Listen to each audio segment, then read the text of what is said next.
What is it with MAGA and getting into your bedroom or into your drawers or into your personal life? Why do they care how people lead their life as long as it doesn't impact them? It's not a crime. Why do they have to tell people who they need to be, how they need to identify themselves, how they need to dress, what their reproductive rights? And now they're going to attack the 10-year-old same-sex marriage ruling by the United States Supreme Court, putting up some MAGA to file the appeal. Are you effing kidding me? I'm Michael Popok. I'm not kidding you. We cover it all on the Legal AF YouTube, Legal AF podcast, on Wednesdays and Saturday at 8 p.m. And here's a clip from our most recent podcast. And now we've got a MAGA attack on same-sex marriage. What is it about MAGA and people that lead alternate lifestyles? Why does it bother them so much? Why does it matter? Republicans used to be not in my bedroom, and now it's like all up in my bedroom and all up in my if you want to be nothing from a gender perspective, if you want to be transgender, if you want to be whatever makes you comfortable as a human being, and you want to marry somebody that you love and they happen to be of the same sex, why does it matter so much to MAGA? Why do they have to tear down and make people uncomfortable and force everybody into back alleys and consider suicide because they can't live the life that they were meant to lead? Why? Let's start with that. Why do you think that this, we're not in the 50s anymore, the 30s. This is 2025. Why does this bother them so much? Honestly, this one is a head scratcher for me. I have no idea why anyone could be anti-gay or anti-same-sex marriage. I mean, as you said, just love who you want to love, be with who you want to be with. I mean, finding true love in this world is not everyone finds it, right? And if you find it and you have it, it shouldn't matter whether you're same-sex or not. And this attack on same-sex marriage is really, really upsetting and really concerning, because just to remind everyone where we are, in 10 years ago now, it's been legal in the United States, Oberfell versus Hodges. And I love that you're having Robbie Kaplan on, who is responsible in some ways, right? She's the one who took this case all the way to the Supreme Court and won. And right after that, right after the Supreme Court declared that that same-sex marriage needs to be nationwide, in Kentucky, there was a clerk who refused to issue a marriage license to a gay couple, citing it was against her religion. So I guess to answer your question, why is that? I guess that's why, right? I think it's a religious belief. And she has now asked the Supreme Court, she's back, the same clerk. She is back and asking the Supreme Court to overturn the Oberfell is really where we are. And normally you would think, well, that's not going to happen. And why would it happen? And, will they take the case? And, she filed a writ, and the two individuals who she denied the license for did not file a response, just kind of left it, hoping that the Supreme Court would just deny certiorari.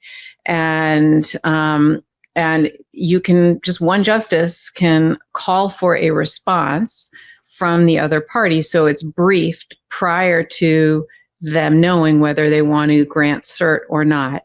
And of course, one justice asked for a response, because they don't typically grant reviews without hearing from both sides. And again, any justice can.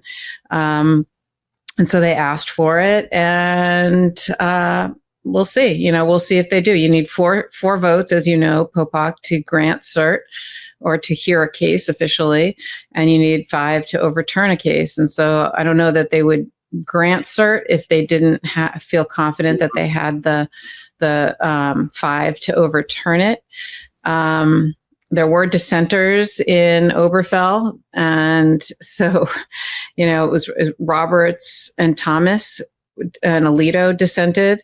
So do they have a fourth and then a fifth? Let's see what they have. But this one scares me a little bit. It's going to be awkward. Gorsuch presided over a gay marriage at some point in his career. That seems to be the one area that he is more progressive, is in the gay marriage world. I mean, do they have the numbers to do it in the MAGA right of the Supreme Court? Sure. Have they been working overtime to rip a super precedent off the shelves, as part of their MAGA checklist, like Roe versus Wade and cases related to Administrative Procedures Act and the Chevron decision and I could name about a dozen different doctrines that have fallen by the wayside under the Roberts Court? Yes. Do they have the balls to go after same-sex marriage? It's probably a terrible phrase, to go after same-sex marriage and have that be on their obituaries? I'm not sure about that, but we will know soon enough. I could definitely make an argument where they would never take that case, and I could certainly make an argument where they'll definitely take that case. That's the problem with the U.S. Supreme Court when it comes to things about religion or sexual autonomy or your ability to control things about your body or reproductive rights. They're just they're not consistent on everything, and we're going to have to see. It's going to come down to Amy Coney Barrett and maybe Gorsuch on this issue, or maybe Roberts.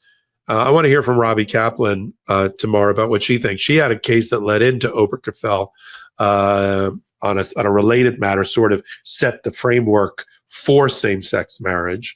And I want to hear from her as well. So it was just something we wanted to put on everybody's radar. It's not an emergency appeal that's going to happen in August, September. This is going to be a first new term of the United States Supreme Court in October, but we will follow it closely. But again, that's why I started with why must they deny people the right to feel comfortable in their bodies and with whom they love? I just don't understand it. It doesn't bother me one bit as long as it's not illegal, what goes on in my next door neighbor's house, or how their children are being raised, or who they love. I mean, listen, you have children. I have a daughter. Everybody knows I adore Francesca. I couldn't love any person other than my wife more than my daughter. But if my daughter came home one day and was adult and told me that she loved somebody of the same sex, I would focus on the love part and not on the same sex part in accepting her.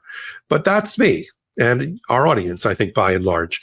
But that's not the adversary. So remember that at the time of the voting, because you're in for a penny, you're in for as somebody once said, you're in for a Deutschmark. I mean, you're in, this party is so depraved that people say, I'm a single issue Republican. You can't be.